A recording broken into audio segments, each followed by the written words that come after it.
All right, we are back with another pick'em video. It is Wednesday, November 26th in the NBA. We have a lot of games today, and we have a lot of in-season tournament NBA Cup games, so we don't have to worry about blowout potential as much as usual. And we got some playoff-type atmosphere, at least from the fans. They're going to bring the energy, and some guys kind of feed off that. So we got some overs today. I got 5 plays for you guys in this one. So if that sounds cool, go ahead and leave the video a like, comment something down below. I never really do this, but how about a random comment from today's video, or is it going to get a free month in Discord? I'll announce that in Friday's video because we got no games on Thanksgiving Day. So hopefully you guys enjoy Thanksgiving. Hopefully you guys enjoy the games for today. We got plenty of them. They start a little bit earlier today too, so got this video out nice and early for you guys. So let's hop into the recap from yesterday's video picks. But yeah, like the video, comment something down below, subscribe, all those good things. Let's hop in the recap so we can start talking about plays for today. So jumping in the recap of yesterday's video picks, frustrating day for me. I only gave out 3 picks. We only had 3 games. And yeah, we'll start with the bottom one. Onyeka Okongwu over his rebounds and assists. How about those guys just getting trounced by the Wizards? Wizards shot like 60% from the field, so there's not going to be many rebounds to go around anyway. And he got 0 assists. He had 3 rebounds, 0 assists. And after I uploaded this video, I obviously saw the scoring he'd been doing, but like an hour after that, 2 hours after that, I'm kicking myself. I'm like, why did I just miss the easiest part of this line, which was the points? If I think Porzingis might be a little bit limited, which he really wasn't. If I think he's going to be able to dominate down low, which he did, he could knock down some threes too. I was kicking myself because he scored 20 points in that game, even in the limited run, even in the blowout situation there. So maybe a bad read by me, but hopefully you guys maybe saw that. Hey, I'm pointing out Onyeka to potentially have a good game. Hopefully, guys, some of you pivoted to that points play, and he scored very well. But obviously, bad read overall. I didn't also expect the Wizards to shoot 60%. You can't go in there expecting that. And then Rui Hachimura, I went to bed before this game ended because it started at 11 p.m. for me. But Rui Hachimura comes in, hits the first 3 of the game. Thought we were cruising to this. So I went to bed, all snoozing. Okay, 2 in one day. That's not the worst in the world. And he ends with only 2 3-point attempts on the game. I saw Luka go for like 5 or 6 threes in the first quarter. He dominated. He's the entire offense. LeBron started scoring. And he's not going to get many looks, honestly. I can tell. I had this read completely different, lopsided. He does play that rim runner role. He can absolutely work in the mid-range a little bit too. And he's not shooting a lot of threes there as much as I expected without DeAndre Ayton. So he kind of is playing more at the rim. And maybe just, again, a bad read, but plus 120, hits the first 3 of the game. I was feeling good. Obviously, the line shifted after that first play. And it's another loss right there. But, hey, we had the Magic money line. Minus 126. They won that thing by 40. So we'll pat ourselves on the back for that one. But let's get back into the winning column here today. We're still up in the season, still up in November, all those good things. And we're going to get back on track today. Great slate of games. We got NBA Cup games. We can attack some overs for some solid players. And that's going to be the mindset. We're not going to be scared of unders, but it's a little bit more fun to bet some of these overs in these games that matter a little bit more. So jumping into our first play and also jumping into Props Madness, this is the tool we use to research a lot of our plays and show off why we're going to them. It's an awesome tool to mess around with. You can get 25% off your first month in the link in the description down below. It lets them know that I sent you there as well. But let's go to Steph Curry. We want to get a nice over here on a superstar, and I'm loving Steph Curry at 34.5 PRA. You can get this at minus 110 on Hard Rock. I think it's like minus 120 on FanDuel right now. But yeah, obviously get the best value you can get out there. And it's Steph Curry in a difficult matchup for everyone. He's going to get Amin Thompson. I understand that. They rank 5th defensively. But I think there's opportunities for Steph Curry to shine in a defensive matchup that's going to be hard for everyone. This team is just good overall. And the Rockets are missing KD. They're missing Tari Eason. Obviously, those guys are probably good defenders. They're big bodies to be out there. They're going to be plus defenders in a scheme where the Rockets are running huge basketball. They just have a ton of big players out there. But yeah, Steph Curry does seemingly have a difficult matchup, other than the fact that he's got some above-the-break 3 opportunity, some transition spots. And we know Steph Curry scores in every single way possible. He can do his damage with pick and rolls. He can create his own shot. He can get spot-up opportunities if Jimmy Butler and Draymond Green are finding him on off-screen opportunities, whatever it might be. Steph Curry knows how to get open, and I like to see that they're a little bit weaker on these above-the-break 3s, and they pack the paint because they're such a big team.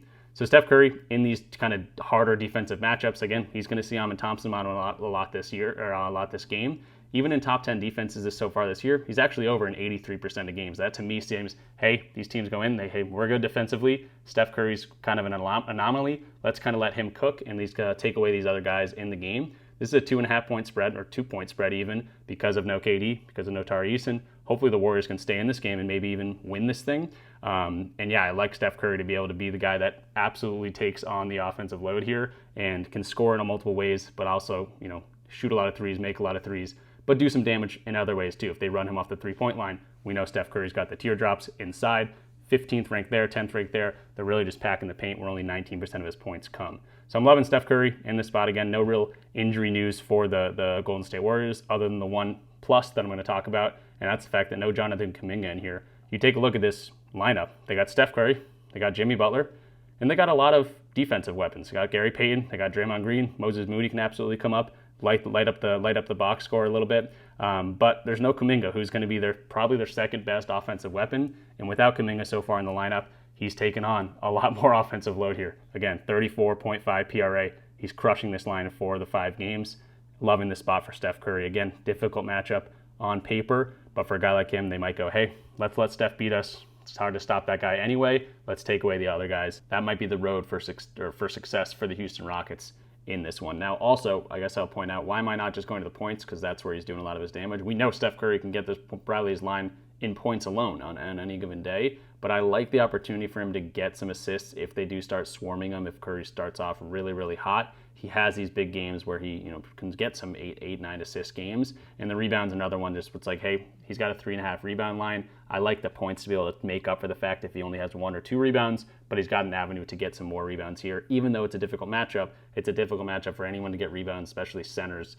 So yeah, I'm liking Steph Curry, just PRA 34.5. And again, just get your best value right now. Hard Rock, BetMGM, they're one of the softer books out there. That's where I would be taking this. Jumping into the second play, I'm loving Josh Hart here to get some assists today against the Hornets, who are giving up assists. We've attacked this matchup a few times already this year, but the big thing with Josh Hart is this is the minutes line. We got this. That's that blue line going up and down. He was not playing very many minutes to start the year. Now you get some injury news. You can go over to RotoWire, go to the projected minutes for this team, and you can see OG, Landry Shamet both out of this game. That opens up a lot of minutes for a guy like Josh Hart. Still coming off the bench, but 35 projected minutes for this guy. Obviously, if he's going to get the more minutes on the court, he's going to be hitting this assist line in a lot more games. 30-plus minutes, he's over this in 5 of 5 games. And he has a textbook matchup here. You can get some easy rim runners here, 36% coming right at the rim, 29th ranked overall for the Hornets. They don't protect the paint very well, or at least that's how they play defense. And they got Kalkbrenner and Diabate down there, not too worried about Towns and Mitchell Robinson maybe getting some easy ones, or whoever's rim running, going to the rim, whether it's Mikal Bridges on the baseline, Deuce McBride, all these different options that they have. And then above the break threes, he's got 31% there. That's 67% of his assists coming in very weak zones that they defend. So not only do they give up almost the most assists in the entire league, 27th ranked there, his dominant assist zone also very, very weak throughout this entire team. He's going to get more opportunities without these guys in the court. No OG still, no Landry Shamet now. 35 potential minutes for him in this one, and 30 plus, very, very, they were looking very, very good. And even dating back to last year in the starting role, we know our Josh Hart can fill up the stat sheet. He can get rebounds, he can get some assists, but really like what he's been doing when he's getting the extra time on the court in a great matchup today. So Josh Hart, minus 101. This is great value too, over on DraftKings for the over 4.5 assists. The next play I'm really liking is actually going to be a spread play, which I don't really typically go to pretty much ever. But I'm really liking this plus 9.5 for the Minnesota Timberwolves because Shai Gilgeous-Alexander is going to be questionable here, and it's not some sort of injury. It's not something you can play through typically. It's going to be an illness, which always scares me whenever someone comes up on the injury report with an illness. It typically means they're not feeling very well to the point where they're like, hey, I might not play today. This came out yesterday, the news, so he probably will go out and play. But at the same time, if he's under the weather or anything like that, hopefully we don't get an MJ flu game. But a 10-point spread, 9.5-point spread for their best player potentially being out of this thing, that's a good thing to go to. And it's not like the Timberwolves are trash. They haven't been playing amazing this year, but they're still a 10-7 team, no injury news there. So this is just a play that's like, hey, if Shai doesn't play, this is huge closing line value, CLV. But at the same time, if he does go out there and play, this is still a 9.5-point spread. You're going to see it 8.5 at a lot of different places, but on BetMGM, I just moved it. So I just did the alternate line to 9.5 for minus 120, just to give it that 10-point cushion. Going into Props Madness, you can kind of see like, hey, these guys, Anthony Edwards has kind of been cooking the last few games. But you just go back to last year, and obviously different year. They had their number. The OKC Thunder had their number last year. But go to the regular season and just see that this was every single game. First of all, they split the season series. 2 of these games that 3 of these games Julius Randle and Rudy Gobert didn't play. So every single one of these games was within a 10-point game, except for the game they actually won by 15 points here. So I'm loving the Timberwolves to keep this thing relatively close. I know the Thunder have just been crushing everyone, but hopefully, Anthony Edwards got some pride and the T-Wolves go, hey, this is the team we got to beat, and we're going to show up here. And then again, we have the added bonus of potentially, probably not, but potentially, Shai Gilgeous-Alexander might not be out there. Moving to the fourth play here, I'm loving Tyler Herro to knock down at least 2 threes, minus 122 on DraftKings. And obviously coming back from an ankle injury, played 29 minutes in this first game back, which I think is a really good sign here. He only shot 2 threes. Now I think that's why we're getting the discount on this line. He missed his first 5 or 6 shots or something, but then hit his last 12 of 14 shots. He was absolutely cooking. I think he maybe hit the game winner in that game. They won by 4 points. So he was very good in that matchup. And yeah, Tyler Herro shoots threes. I don't know what he did last game. He was getting in the paint, hitting floaters, getting to the rim, whatever it might have been. He shoots threes. So I don't know why this line is so low. He's probably going to get a decent amount of time in the court as well here. They play today, and then they don't play till Saturday. So even a guy coming back from injury, you can get some run back into this guy. It's a cup game. I think both these teams are probably interested in the cup. Maybe Giannis is back in this one, but both these teams are kind of, hey, they're not championship contenders, but they got pretty good form and decent players on the team. Maybe winning a cup would get the team together and get some camaraderie going. So it's not like it's Steph Curry and the Warriors and Draymond Green. They don't care about a cup. But at the same time, I do like a Tyler Herro-led Miami Heat team with a bunch of different players that are playing well. Bam, Ware, Powell, Wiggins, all these different guys. And you go to the injury report, and you can see that some of these guys are questionable, but you might get some of these guys back. You might not. Hawkes has been great. Even guys like Jovic, some of these younger guys will come in here. I don't think Terry Rozier is going to play. But just loving the spot. And again, I probably should just show you the graph from last year. He's hit this in 84% of games last year. And again, coming off the injury, you might even think that, hey, maybe he settles for some jumpers from the three-point line. Didn't do that in the first game. Could see something like that in today's game. So he can shoot threes. We all know that. Minus 122 is crazy value. This might be when I ladder up to 2 plus 2.5 threes as well, depending on the value I get. I'll show that in the recap. And it's also not like the Bucks are limiting three-pointers extremely well either. You can see where he's getting his points. That doesn't really matter for this year because obviously he shoots threes. But opponent defense, you can see they're pretty weak defensively overall other than that floater game. But at the rim, above the break threes, we also like to see 21st rank. So it's not like some huge defensive matchup for three-pointers. This line seems way too low from what he was able to do last year. Maybe I'm missing something. He's only going to get 10 minutes today, but I don't think so. They don't play till Saturday. I expect 30 or so minutes in this one, especially considering he played 29 in that first game. And again, cup game. They're both, I think, 2-1 or something. They're above. They're atop their group right now. So this is a big game in terms of cup standings. Herro projected for 29 minutes. I think he could even see a little bit more than that if this thing stays close. So 1.5 threes for Herro. Again, I don't want to show this graph. I'll show this one. 84% of games last year. Come on. Didn't shoot him in the first game. I think he will today. And loving this play. And I don't typically like to do this, but I really, really like this line for Anthony Edwards. We're already on the Timberwolves, so I don't want to double dip here, but I'm going to double dip because I think Anthony Edwards is one of those guys. Sure, he might feed to the crowd here going into an NBA Cup game. Mentioned the Cup games a million times, but it does play a role sometimes. But I think Anthony Edwards also just feeds off competition. He's going up against a team that bumped him in the playoffs last year. He's also going up against the best team in the league that's just running through the league right now. So I think Anthony Edwards is going to step up today. If he can't get the buckets to fall, which I think he probably will, I think he's going to go out there and hustle and grab some boards, which he's done very, very well against this team. And again, higher competition, he's going to go out there and play a little bit harder. That's just who the guy is from what we can see on the TV. So 4.5 rebounds. He's over this in 46% of games. Is it a great matchup for rebounds? Not the best, not the worst. Actually, positionally, they rank number 1 in terms of his guard position, whatever it might be. It's hard to say. Is he a small forward? Is he a point guard? Is he a shooting guard? What's Anthony Edwards at this point? Positionless basketball is a little bit harder to do positionally. But rebounds allowed, they rank 13th. It's going to be harder for guys to go over the rebounds lines when they get blown out a whole bunch. But hey, we're already on the Timberwolves to keep this game close. Why not tack some rebound value? But this is the best for last. I'll just show it. Haven't played these guys this year, but played them 9 times last year, including the playoffs. Over this in 88.9% of the games, and absolutely crushing this in a lot of those games. And you can see, even in the regular season, he's going to step up to the competition. 7, 10, 13. I'll point to the fact that Gobert and Randall weren't in those games, but at the same time, he's going out there playing much harder against the competition. That's higher, and I'm just loving this spot for him to grab some boards, especially at a minus 114 value here. So I'm playing into the storyline, I guess, of this game. I think Anthony Edwards will step up in a situation like this.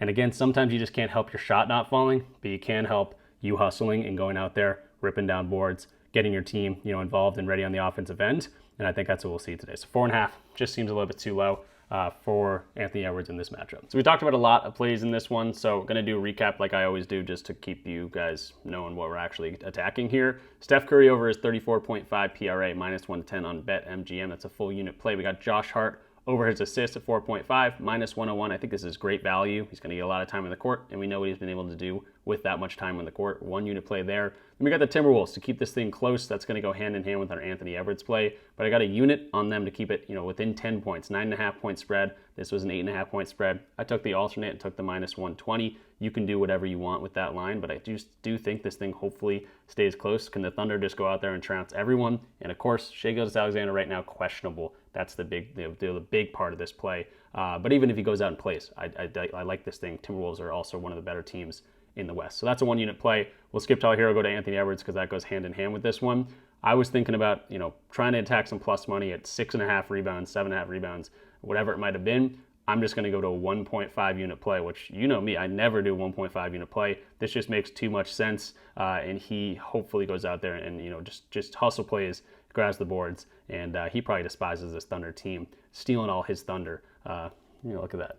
Stealing all his thunder. But yeah, Anthony Edwards goes out there, plays hard. And then Tyler Herro didn't shoot any threes practically in his first game back, but we know he's a shooter. 1.5 3-pointers for 1 unit. And then we do a quarter unit on the 2.5 3-pointers. Found this at plus 250 on FanDuel. So that'll do it for me in this one. Hopefully you guys enjoyed the video. And if you did, if you could leave it a like, that'd be awesome. And again, comment something down below. I'm going to be choosing a random comment to get a free month of my Discord community. If you don't know what my Discord community is, it's where you get access to all my plays. This is what we've been able to do in November so far. I haven't posted October in a while, but we were up like however many, 82 units in October. You can just see the steady line up here. And if you see the record, it's because I attack a lot of plus money parlays on PrizePicks, Underdog, Betr, Dabble. All those are the main majority of this Pickett account. I can give you guys straight bets whenever I can. I obviously post the straight picks for the videos before I post them on the YouTube video. But yeah, 96 units in November, 82 units in October. We've just been crushing it. And yeah, if you want access to all my plays and a fun community, you can go ahead here, check it out. The link in the description down below. Also check out Props Madness. That was a tool we're using all throughout the video. Awesome tool, really fun tool. 25% off your first month there if you want to do that. And that'll do it for me. So hope you guys enjoyed. A little bit earlier upload time. Let me know if you guys like the earlier upload time. And I'm bambling at this point. Hopefully we got some good games today. And yeah, we got some turkey tomorrow. So enjoy your Thanksgiving. Enjoy your games for today. And good luck with all your bets like always. I'll see you guys in the next one. Peace out.